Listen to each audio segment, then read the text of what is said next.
get you some. Oh yeah. Mate, it's lucky she can cook. Wow. G'day lovelies, welcome back. Today we're going to be doing a review on this Anko Mini Hot Plate. I bought it from Kmart online for $15. I also bought from Kmart the mini saucepan, round frying pan and square frying pan. They were all $6 each. Now at the time that I bought them, I didn't even think about mini utensils to go with them. So my first big tip is, if you're going to buy the mini set, make sure you get some mini utensils. So I found this 5-piece mini utensils set at Kmart for $8. At the moment they're out of stock online, so I've put it in my wish list, and as soon as they come available I'll grab them. We'll do a little review on them and see what they're like. They've also got mini tongs and they're about $3.15, so I've just ordered a set of them. There's also an Avanti brand that sells single mini utensils. They're $15 to $17 each. You can tell they're really good quality. So what I want to do is I want to wait until I can get this cheap set first. We'll test them out. If they're good, great. If they're not, I'll then spend the extra money and get the single ones. So I found a couple of new products. Kmart has now got a little mini black saucepan. It's $6 like this one, but it's got a little lip in it for pouring. So I've just ordered one of them. They also have a little mini black round frying pan. It's $6, but it comes with a bonus mini spatula. So I've just ordered one of them as well. Now if I was to go out and buy this set for the first time, I would get the mini hot plate. I would still get that mini saucepan, but I would also get the black one with the lip in it. I wouldn't have worried about getting the blue frying pan. I would have got the black one with the bonus spatula for the same price, and I still would have got the square one. I would have definitely got some utensils at the same time. I can't stress how important they're going to be. So the reviews on the Kmart website were all absolutely awesome. Most people on there said they liked the small saucepan for heating up canned foods. They said the round one fries up an egg nice and quick, which is a bit of a worry, but we'll see. And the square frying pan, everybody loved it for doing fried cheese toasties. So when I bought these, I've actually got a completely different idea for them. When I'm doing a lot of cooking or baking, things in the recipe you need really small amounts of, and I think that these would be perfect for that. Like when you've got to do a caramel sauce or a cheese sauce or a small pot of gravy or milk chocolate. The frying pans, sometimes I've only got to toast a quarter of a cup of coconut, or I've got to toast half a cup of nuts. I think the small frying pans would be great for that. Once I've got my utensils, I've got a feeling we're going to be using this all the time. So I pulled it out of the box and I'm absolutely wrapped. It is really heavy for its little size. I don't know why, but for some reason I thought it was going to be some light and flimsy thing. It is not. It is really well made. I can't believe it. $15. Now it has a low and high on it. So for me, it's really important that low is low. So that is what I'm testing out on this hot plate today.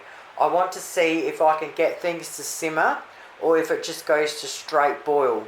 So what I'm going to do is give everything a good wash and we'll get stuck into it. So the recipe we're doing today, I got off the same lady that I got the Louise cake recipe off of. So this is a New Zealand no bake nutty popcorn slice. We need an 18 by 28 centimetre lamington tin. We need to line it with a big piece of baking paper and set it aside. So we need half a cup of unsalted roasted peanuts chopped, and we need 1 cup of unsalted roasted cashews chopped. I bought both packets from the IGA. So I chopped them all up into one bowl, gave them a good mix, and now we set them aside. So now we need popcorn. You can either get corn kernels and make your own popcorn up, or you can buy a packet of Cobb's natural popcorn. So I'm going with the Cobb's natural popcorn today because they were going out at clearance at IGA for $1 a pack. So I grabbed a few packets, so I thought, why not? We need honey and dark cooking chocolate. That's all we need for this. So into a large bowl, we need 3 cups of cooked popcorn. Now we want to add our nuts, and then we just want to give them a quick mix through and then put it aside. Now into a small saucepan, oh, here goes nothing. We want 1 tablespoon of water and ½ a cup of honey. So I've got my cake spatula. I bought that from Kmart ages ago for $1.75. I'm going to use that as a spoon today. So we just want to mix the water and honey through. Alrighty, let's see how we go. I've turned it on at the wall. There's a little thing there for the, so I'm going to turn it. It clicks on a little dash before low. So I'm going to leave it on that and see what the lowest possible heat does. So what we want to do is we want to bring it up to a simmer. Once it starts to simmer, we want to set a timer for 5 minutes. We want to stir it every couple of minutes or so. And when it's around the 5-minute mark, it could be a little bit before, or it could be a little bit after, you'll notice it's reduced and it's starting to smell nutty. That is when it's ready and we want to take it straight off. Okay, it's gone on and off a few times. I'm on the very lowest heat possible, and I think we might be in luck. If it's just keeping it at that mild heat, I should be able to melt chocolate and stuff, which I'm absolutely wrapped. Now it's warm, the saucepan's warm, not hot, and that is definitely hot. It's getting runnier, but I don't think it's hot enough for simmering. So I'm going to put it onto low and see how we go. Alright, it's been on for about 5 minutes, turning on and off. I didn't even think it would have a thermostat in it. For what I want to do, I absolutely love that. It's not hot enough to bring it up to a simmer, so I'm now going to turn it in between low and high. Alright, I'm shocked. It's been about 5 minutes and it's still not simmering. So it's a complete opposite to what I thought it was going to be. Alright, I'm just going to turn it onto full and see what happens. Alright, it's been about 3 minutes and something's happening. I don't know if it's going to simmer or go straight to a boil, so we will find out. Okay, at the moment I'll class that as a simmer, so I'm just going to turn my timer on.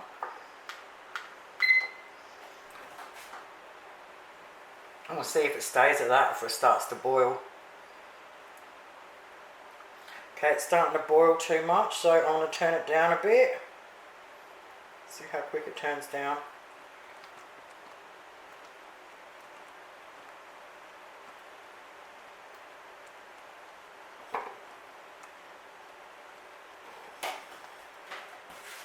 I'll just take it off the heat for a minute. So I've got it exactly between low and high, smack bang in the middle, and it is simmering away absolutely perfectly. Alright, sorry if you're all crooked in that. See how that is just simmering away perfectly? I love that. So dead between medium and high. Yeah, so I think, yeah, you've just got to turn it up until it heats up. Take the saucepan off, put it between medium and high, give it half a minute and then sit it back on. Alright, so it's been a couple of minutes, so I'll give it a quick stir while we're here. Oh my gosh, mate, this is really, really awesome. For what I want to do, I'm absolutely wrapped. It goes real low, and you can simmer. Yay! Alrighty, 5 minutes is up. I'm just going to give it an extra 20 seconds, just because I was stuffing around with it, but it's definitely starting to reduce, and I am starting to get that different smell. Alrighty, so I'll turn it off there, turn it off at the wall. Alright, let's see. Oh, the thing is really hot. Okay, so you won't be able to touch that, so definitely put it somewhere where you don't have to move it for a while. Alright, I've turned it off at the wall. I love how we can do this on the bench. This is going to be so cool in the future. Alright, grab a spoon out. I might as well just use this since I already have. Okay, we want to pour our honey mix all over.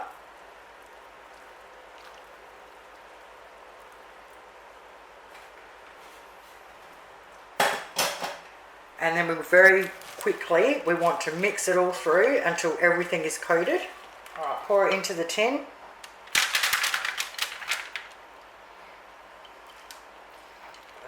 All right, so we want to even it out first. Then once we do that, we just want to gently push down. Now we leave it sit on a bench somewhere for about an hour or so until it's gone completely cold. Alrighty, it's been sitting out for an hour and a half, but it won't quite set properly. And why that is because I was stuffing around with the hot plate, I didn't have it on a constant simmer for that 5 minutes. So if I just put it back on for a couple of minutes, it would have been fine. So what I mean by it is, as you can see, it's soft, but it's not sticking together like it should be. So normally what you do, it would set properly, and now you would melt a big handful of chocolate, and then with a spoon you just sprinkle it all over. Leave it sit there for 5 minutes until the chocolate sets, and then you can just chop it all up. Now I'm absolutely not going to waste this because it still tastes amazing. I just won't be able to cut it into slices. So I'm going to do something a little bit different. Instead of using just a little bit of chocolate, I'm going to use a whole pack. Now with this plate, it took about 20 minutes to cool down. So what I'm going to do this time is I'm just going to sit it on a little plate. And when I've finished, I can then turn it off and unplug it, and I can just pick the plate up and put it somewhere safe to cool down. So because it does go so low, I'm going to try and melt the chocolate using the little frying pan. So what I'm going to do, instead of sprinkling it over the top, I'm going to put a half a 250 gram packet.